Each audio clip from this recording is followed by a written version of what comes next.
This is the part 3 of UPS concept in C++। आज की इस क्लास में हम समझने वाले हैं क्लास मेथड्स के बारे में। Methods are functions that belongs to the class, मतलब मेथड्स वो फंक्शंस होते हैं जो क्लास के अंदर बिलोंग्स करते हैं। There are two ways to define functions that belongs to a classes. दो तरीके से आप किसी फंक्शंस को क्लास के अंदर डिफाइन कर सकते हो। The first one is inside class definition and the another one is outside class definition. Inside class definition में क्या होता है, आप किसी क्लास के अंदर ही उस फंक्शन को डिफ़ाइन करते हो, इसको इनसाइड क्लास डिफाइनेशन बोल सकते हैं। और अगर आप किसी फंक्शन को क्लास के बाहर डिफ़ाइन करते हो तो आप उसको आउटसाइड क्लास डिफाइनेशन देख सकते हैं। ये एग्जांपल भी हम लोग समझते हैं। इनसाइड क्लास डिफाइनेशन क्या होता है, कैसे वर्क करता है, और आउटसाइड क्लास डिफाइनेशन कैसे वर्क करता है, समझते हैं। देखिए, यहाँ पर एक क्लास बनाई है मैंने माई क्लास, जिसका इस क्लास का नाम है माई क्लास मेरे पास। और यहाँ पर मैंने पब्लिक एक्सेस स्पेसिफायर का यूज़ किया है, जिसके अंदर मैंने अंदर ही, मतलब इस क्लास के अंदर ही मैंने एक मेथड को डिफ़ाइन कर रखा है। इसलिए मैं इस टाइप के डिफ़ाइनेशन को कहूँगा इनसाइड क्लास डिफ़ाइनेशन। सिंपल, क्लास के अंदर ही मैं किसी मेथड को डिफ़ाइन कर रहा हूँ या फिर किसी फंक्शन को डिफ़ाइन कर रहा हूँ, तो ये इनसाइड क्लास डिफाइनेशन हो गया। अब इसको मैं यूज़ करना चाहता हूँ, इसको कॉल करना चाहता हूँ, तो कॉल करने के लिए भी कुछ बहुत बड़ा रॉकेट साइंस नहीं यूज़ करना है। जो आपकी क्लास का नाम है वो लिखना है, उसका एक ऑब्जेक्ट बनाया हमने माई OBJ करके। माई OBJ मतलब उस क्लास के ऑब्जेक्ट से माई मेथड को कॉल कर दिया। सिंपल, ये मेथड क्योंकि ये पब्लिक टाइप में है तो ये एक्सेस हो सकती है। ये भी हम लोग समझने वाले हैं फ्यूचर में, like what is the public this. Next is outside class definition. Inside class definition में हमको समझ में आया कि किसी क्लास के अंदर ही फंक्शंस को या मेथड को डिफ़ाइन करना इनसाइड क्लास डिफाइनेशन कहला रहा है। कैसे हुआ ये हमने देखा।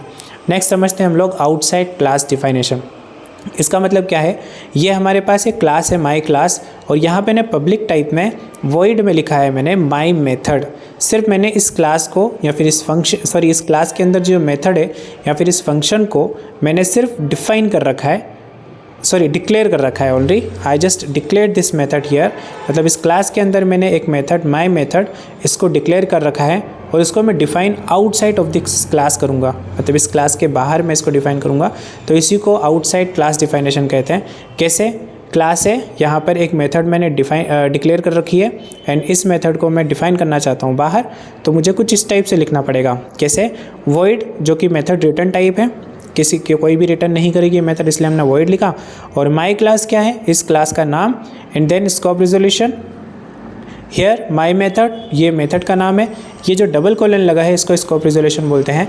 आप जैसे ये समझो, ये क्या है, आपकी क्लास का नाम है, ये आपकी मेथड का नाम है। आप इसी मेथड को डिफ़ाइन करना चाहते हो एंड देन डिफ़ाइन कर सकते हो आप जैसे डिफ़ाइन करना है।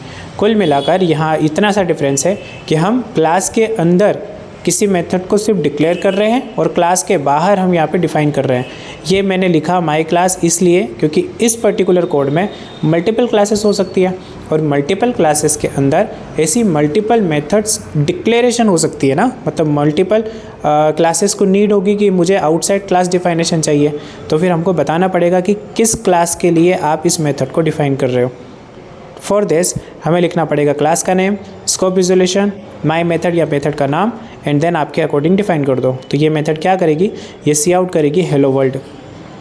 इसको प्रिंट करते हैं वैसे ही नॉर्मल जनरली आप जैसे करते हो वैसे ही प्रिंट होगा। जैसे इंट मेन फंक्शन के अंदर हमने माई क्लास का ऑब्जेक्ट बनाया माई OBJ, और माई OBJ डॉट माई मेथड, इस मेथड को मैंने कॉल किया। सिंपल, माई मेथड कौन है, ये वाली मेथड जिसको हमने इनसाइड या आउटसाइड दोनों तरीके से डिफ़ाइन कर सकते हैं। आई होप आपको समझ में आ रहा होगा। नहीं समझ में आया है तो आप स्टार्टिंग से सब वीडियोस को देखिए, फर्स्ट पार्ट से आप देखेंगे तो आपको इजीली समझ में आएगा।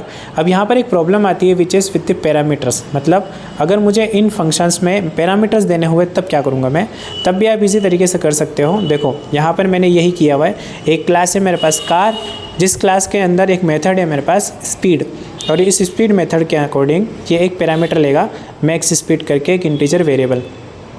अब यहाँ पर भी देखोगे आप तो स्पीड मेथड को मैंने डिक्लेयर कर रखा है और डिक्लेरेशन में ही मैंने यहाँ पे दे दिया इंटीजर मैक्स स्पीड, जो कि देने होता है। और फिर कार वाली क्लास के लिए, मतलब ये इंटीजर रिटर्न टाइप का फंक्शन है स्पीड वाला, ये तो इंटीजर लिखा मैंने, एंड कार क्या है, हमारी क्लास का नाम, ये रही क्लास, तो इस क्लास का नाम है कार। स्पीड मेथड ये रही, एंड देन जो पैरामीटर वो लेगा वो देना है, और उस मेथड को हम लोग बाहर outside of this class define कर रहे हैं सिर्फ, मतलब उस क्लास को, उस मेथड को डिस्क्राइब करना है या फिर डिफाइन करना है तो मैं उसके बाहर कर रहा हूँ। सिंपल, कोई ज़्यादा रॉकेट साइंस नहीं है। सिंपल, हम लोग यहाँ पर भी ये सारा काम कर सकते थे लेकिन हम लोग बाहर कर रहे हैं। सिंपल, इसी को आउटसाइड ऑफ दिस क्लास डिफाइनेशन बोलते हैं। आप इसको नॉर्मली कॉल करोगे, जैसे ये कार क्लास का ऑब्जेक्ट है माई ओबीजे और फिर सी आउट किया मैंने माई ओबीजे डॉट स्पीड मेथड और यहाँ पर एक इंटीजर पास किया क्योंकि ये इंटीजर पैरामीटर लेता है और ये क्या करेगा, इस इंटीजर पैरामीटर को रिटर्न कर देती है ये वाली मेथड। सिंपल, इस टाइप से आप पैरामीटर्स के साथ भी काम कर सकते हो। Thank you.